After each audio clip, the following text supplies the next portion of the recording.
I'm Kev. And I'm Steve. And we're from the internet. Want to get your question answered on a future episode of We're From The Internet? Head over to we'refromtheinternet.com/question, tweet your questions at KevinSteve, email kevinsteve@gmail.com, or post them at facebook.com/KevinSteve, or even leave them in the comments for this episode.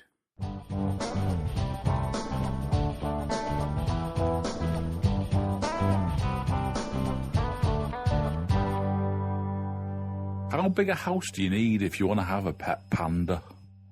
Is there a plane taking off in the background? What does that man do with his time? Do you reckon now he's probably drunkenly standing there flying a remote control plane? That's Lee McIlwaine again, the Mancunian giant, who he just seems to have a variety of background noises every time he sends us a question. And what kind of question was that? How big of a house do you need if you have a pet panda? Do pandas take up a lot of space? Not really. You can fit one in that cupboard there.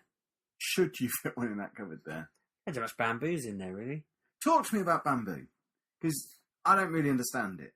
Are the reason panda's endangered because there's not enough bamboo? Bamboo's weird because there's lots of bamboo. I have a towel made out of bamboo. Doesn't it grow really quickly? It does. Isn't it something you can actually watch grow and you will see it growing in front of your eyes? I thought it grew There like are 6 different feet types. a day. There are different types of bamboo, but they also eat a hell of a lot.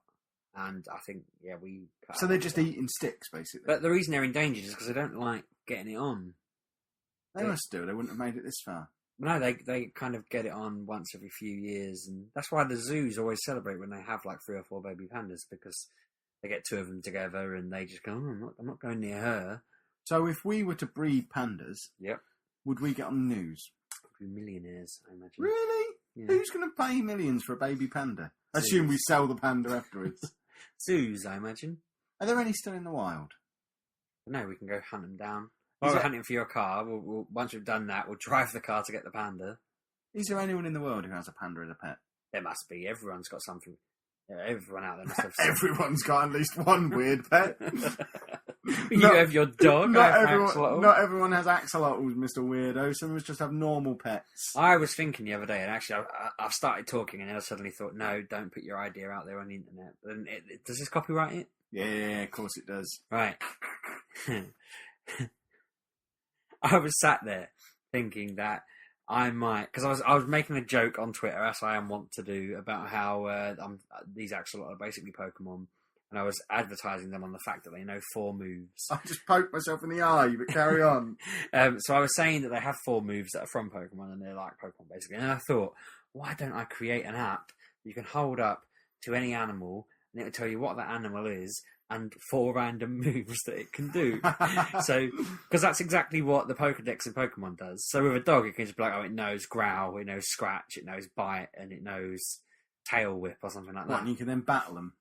Well, I want my dog to battle your axolotl. But well, no, you don't have to fit. You can battle them in the game. You don't that'd be good.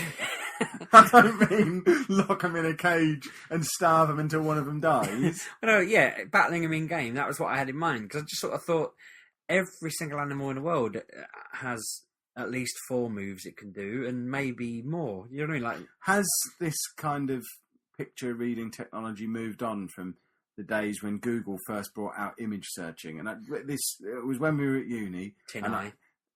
Yeah, but that does all that's doing is checking exact images, isn't it? You can't you can't put a picture of me in Tin Eye and it goes and find every picture of me on the internet. You can use augmented It'll just reality. find other copies of that picture. But I remember when Google first brought out their image searching on phones, and I took a picture of someone we were at uni with, and it just brought up loads of pictures of apes because that's what it saw. So it was obviously it was obviously not very good. So would you be taking a picture of a dog and it just gives you the specs for a cow? You'd need to master the technology. Yeah, but it can't be that much of a leap. It must have come on in 5 Well, or if 6 Google years. haven't figured it out. But there's the augmented reality thing you can set up where if you scan something and it plays a video and whatnot. So I could just hook up videos to lots of different animals, surely. I don't know. So that when you scan an axolotl, it just kind of goes, axolotl knows these moves and blah, blah, blah, and a random little fact about it. It would take forever to do, because I'd have to basically sit there and go through. How would you make money out of it? Are you selling the app? Are you selling it as a game? Well, I'd be making it gimmicky because it'd be basically a real life Pokedex. and it would be turning animals into Pokemon. And then you're going to charge $29.99 for the app.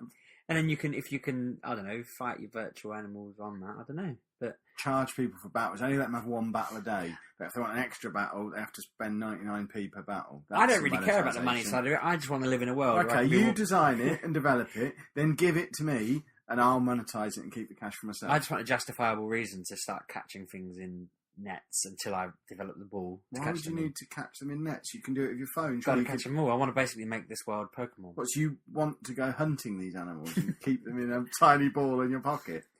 Where do they... Right. Where do they keep all the balls?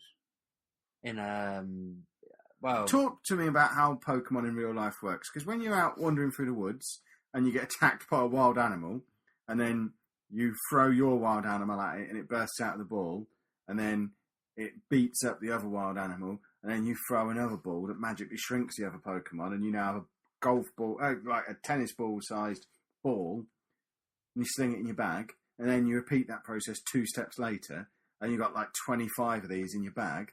Does your bag, do they shrink as well when they go in your bag? How do you carry them all? You upload the Pokemon to a computer and install the balls somewhere. What, so you kill the original?